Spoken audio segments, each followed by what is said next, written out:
मैं दिनेश केवरा, आपका सबका स्वागत है न्यूज़ टाइम के अंदर। उर्दू का एक शेर है, बड़ा बेहतरीन शेर है। लम्हों ने ख़ता की थी, सदियों ने सज़ा पाई।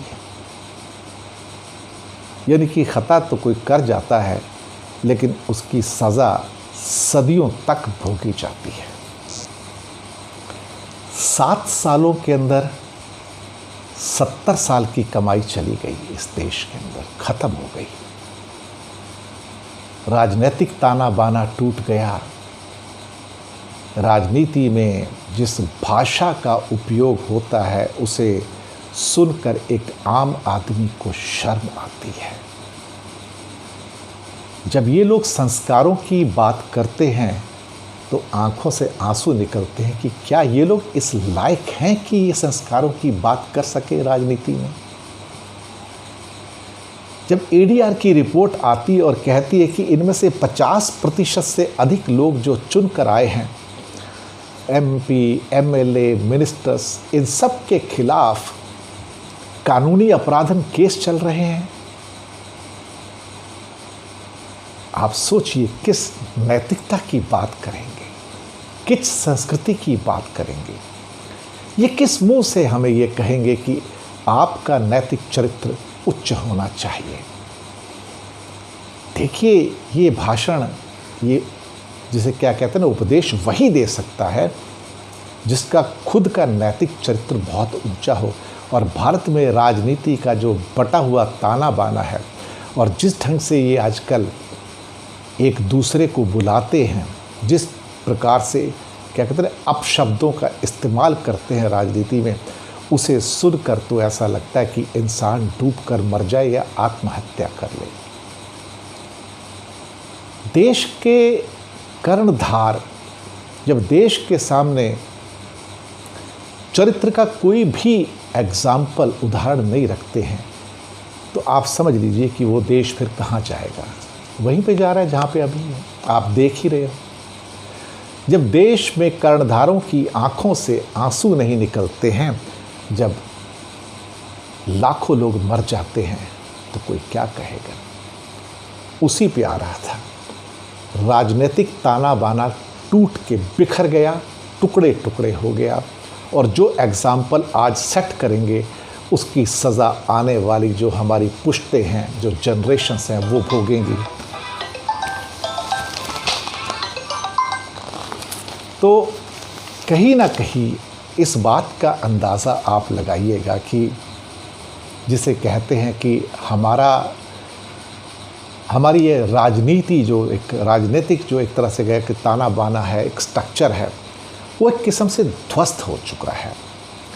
मुझे याद है कि जब संविधान बना था तो बाबा साहब आम्बेडकर ने कहा था कि हमारा जो देश होगा वो एक प्रकार से यूनिटरी होगा, लेकिन उसका असली कैरेक्टर जो है वो फेडरल होगा। शायद बाबा साहब इस बात का अंदाज़ा ही नहीं लगा पाए कि भारत के आने वाले कर्णधार, उनका मानसिक स्तर क्या होगा। शायद अंदाज़ा नहीं लगा पाए थे कि 70 सालों के अंदर जो सांस्कृतिक और जो क्या कहते हैं जो नैतिक पतन होगा, उसका अंदाज़ा बाबा साहब नहीं लगा पाए थे। जब कुछ ही सालों के अंदर इस यूनिटरी कॉन्स्टिट्यूशन को, जब सुप्रीम कोर्ट के पहले बड़े जजमेंट के अंदर उसको यूनिटरी मान लिया गया था और फेडरल नहीं माना गया था, तो ये तभी स्पष्ट हो गया था कि भारत में उसको जो एक समझ होनी चाहिए थी, जिसकी कल्पना बाबा साहब ने की थी, वो नहीं है। वो मैच्योरिटी भी नहीं है, वो नैतिकता भी नहीं है।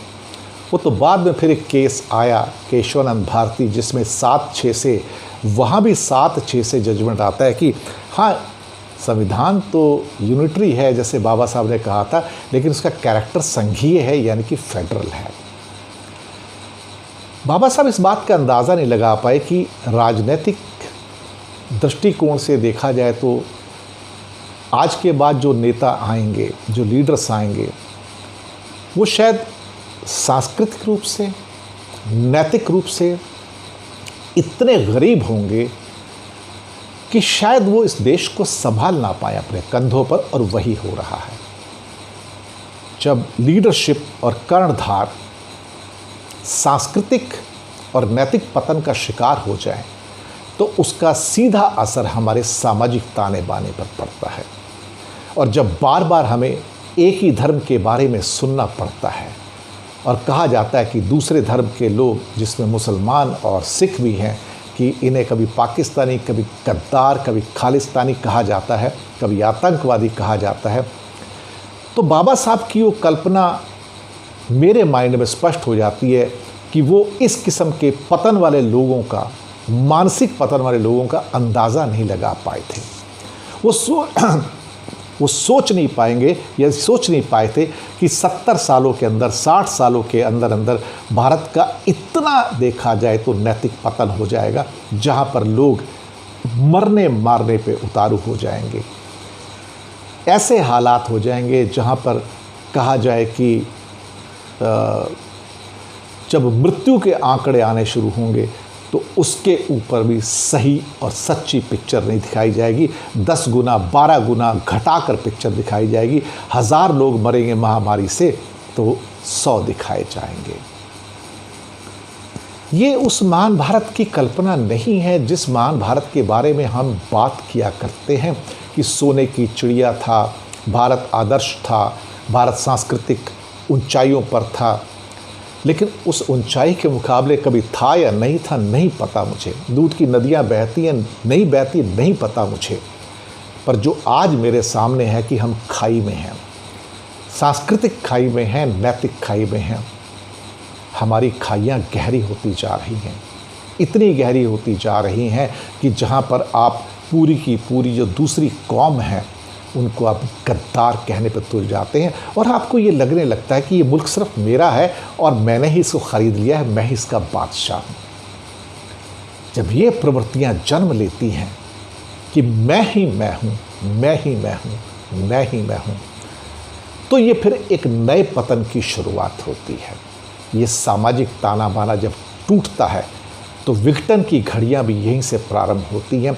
इसलिए बाबा साहब हमेशा कहते थे कि ये देश बहुत फ्रेजाइल है, बहुत सारी भाषाएं, वर्ग, धर्म, जातियां हैं, इसे बहुत संवेदनशील तरीके से आपको संभालना होगा। पर संवेदनशील तरीके से अगर किसी देश को संभालना है तो फिर आपकी बुद्धि, राजा की बुद्धि फिर ऐसी दयालु हो जो भगवान बुद्ध की बुद्धि होती है, करुणा प्रधान जैसे होते हैं। राम का नाम लेके रावण जैसे एक्शंस लाना, फिर उससे देश नहीं चलता है। ये नानक का देश है, महावीर का देश है, बुद्ध का देश है, साथ में भगवान राम और कृष्ण का देश है। और सोचिए उसके बाद ये गांधी का देश है। 1000 साल में एक ही तो गांधी पैदा हुआ। और सोचिए अगर ये 1000 साल में भी ये गांधी ना पैदा होता तो भारत आज भी गुलाम होता था। ये पक्की गारंटी है। अंग्रेज़ भारत को छोड़कर नहीं जाते थे। अंग्रेज़ किसी भी आपके क्रांतिकारी से भी नहीं डरते थे। उन्हें मालूम है कि इनकी उम्र तो बहुत लिमिटेड है, लेकिन जिससे डरते थे उसका नाम था महात्मा गांधी। दरअसल युग पुरुष 1000 साल में एक ही तो पैदा हुआ। पर फिर बात वही आती है, लम्हों ने ख़ता की थी, सदियों ने सज़ा पाई। तब भी तो ख़ता किसने की थी। और 1200 साल तक जो गुलामी के हमने अंश देखे हैं वो उसी कारण से देखे हैं। अब रही बात सामाजिक पतन की, आपके सामने है, कुछ कहने की ज़रूरत नहीं है। राजनीतिक पतन उसका एक जोड़ीदार कह सकते हैं। और आर्थिक पतन तो फिर इतना हो सका कि अब सिर्फ एक ही चीज़ हो रही है कि सारी की सारी दौलत सिमट कर कुछ ही हाथों में है। कोई दिन नहीं जाता जब ये खबर नहीं आती कि इसकी दौलत बढ़ गई। और उसके बाद बड़े बड़े समाचारों में आता है कि इनकी दौलत 75 करोड़ रुपए प्रतिदिन बढ़ती है और अब ये दुनिया के टॉप 10 में आ गए हैं, टॉप 5 में आ गए हैं, टॉप 3 में आ गए हैं। माफ़ कीजिएगा, वो देश जहाँ दौलत कुछ हाथों में सीमित हो जाए वो देश दुर्भाग्यशाली होता है। वो देश जहाँ सारी की सारा उसका धन सिर्फ 4-6 हाथों में सीमित हो जाए, उस देश के लोग दुर्भाग्यशाली होते हैं। कुछ हाथों में दौलत देकर अगर आप समझे कि हमने प्रगति की सीढ़ियाँ चढ़ दी हैं, तो शायद फिर आपको अपने जो मानसिक अवस्था है उस पर दोबारा से विचार करने की ज़रूरत होगी। धन कमाना बुरा नहीं है, धन कमाने में कोई बुराई नहीं है। आप जितना मर्जी धन कमाइए, अमेरिका में भी बहुत लोग धन कमाते हैं, अथाह धन कमाते हैं, और उसके बाद वो सारा धन चैरिटी के अंदर दान दे देते हैं। जिस समाज से वो धन मिला उसे वापस कर देते हैं। हिंदुस्तान में किसको आपने देखा है पिछले कुछ सालों में धन को वापस करते हुए? 2-4 नाम आपके जहन में आ जाएंगे। कोई एक रतन टाटा की, हाँ, टाटा ग्रुप जो है चैरिटी करता है, लोगों का ख्याल रखता है। अजीज़ प्रेम जी का नाम आ जाएगा थोड़ा बहुत आपका, या फिर नंदन नीलेकनी या सुधा मूर्ति का थोड़ा बहुत नाम आ जाएगा। बाकी किसका नाम आपके जहन में आता है? इतने अमीर लोग हैं यहाँ पर, किससे सुना आपने कि वो चैरिटेबल इंस्टीट्यूशंस में काम करते हैं या उसके लिए पूरा अपना जो धन कमाया पूरी ज़िंदगी का तो लोगों में वापस कर देते हैं? किससे सुना आपको? किसी ने सुना है क्या? कहीं सुना है आपने क्या? अमेरिका में तो करते ही, यहाँ नहीं करते हैं। इसे क्या कहोगे आप? जब कुछ ही हाथों में दौलत हो, कुछ ही हाथों में सत्ता हो, चंद हाथों में पूरी की पूरी शक्तियां हों, और गाहे बगाहे 135 करोड़ लोग अपनी उदास और सूनी आंखें आकाश की ओर टकटकी लगाकर देखें कि शायद कहीं से कोई खुदा आ जाए, कोई ईश्वर आ जाए, कोई बुद्ध, कोई महावीर, कोई राम फिर से जन्म ले ले, कोई गॉड फिर से ज़मीन पर आके हमारी मदद कर दे तो कर दे। क्योंकि जब आपने इसी समाज में लोगों को रोते हुए देखा, बिलखते हुए देखा, ऑक्सीजन और सिलेंडर के लिए और दवाइयों के लिए भीख मांगते हुए देखा, हाथ फैलाए देखा, और कईयों की मौत के ऊपर, जो पेशेंट थे उनकी मौत के ऊपर डॉक्टर्स को भी रोते हुए देखा, तो आप सोच सकते हैं कि कहीं तो कुछ ना कुछ तो हिमालयन ब्लंडर हुआ है ना। जेपी दलवी ने किताब लिखी थी चाइना की वॉर के बाद 1962 में, हिमालयन ब्लंडर, जिसमें भारत ने जो ब्लंडर किए थे, उस टाइम भारत का मतलब सरकार, नेहरू सरकार, उसके बारे में एक किताब थी। ऐसी ही एक किताब कुछ ऐसे ही टाइटल के साथ फिर से लिखी जाएगी, क्योंकि इतनी मौत सिर्फ डिक्लेयर्ड ही 3-3.25 लाख हैं, अदरवाइज सारे आंकड़े झूठे हैं, और ये संख्या 15-20 लाख से कम नहीं है मिनिमम एस्टीमेट के अंदर। और बहुत सारे न्यूज़पेपर के जो क्रिमेशन ग्राउंड की रिपोर्ट्स हैं वो इस बात को दर्शाती हैं। कहीं ना कहीं कोई तो जिम्मेदारी लेगा नैतिक रूप से इस नैतिक पतन के साथ कि हाँ, मेरे कारण ये हुआ। लेकिन जब नैतिक और सांस्कृतिक पतन हो चुका होता है समाज के अंदर, तो कोई भी अपनी जिम्मेदारी नहीं लेता है, और कोई भी कर्णधार अपनी जिम्मेदारी लेने से इनकार कर सकता है और कर रहा है। और जो देश अपने आंकड़ों पर सत्य नहीं बोलते हैं, अब ये उनके सांस्कृतिक और नैतिक पतन की बात नहीं है तो फिर क्या है? फिर कुछ लोग कहते हैं कि वो कर ही क्या सकते थे इस महामारी में।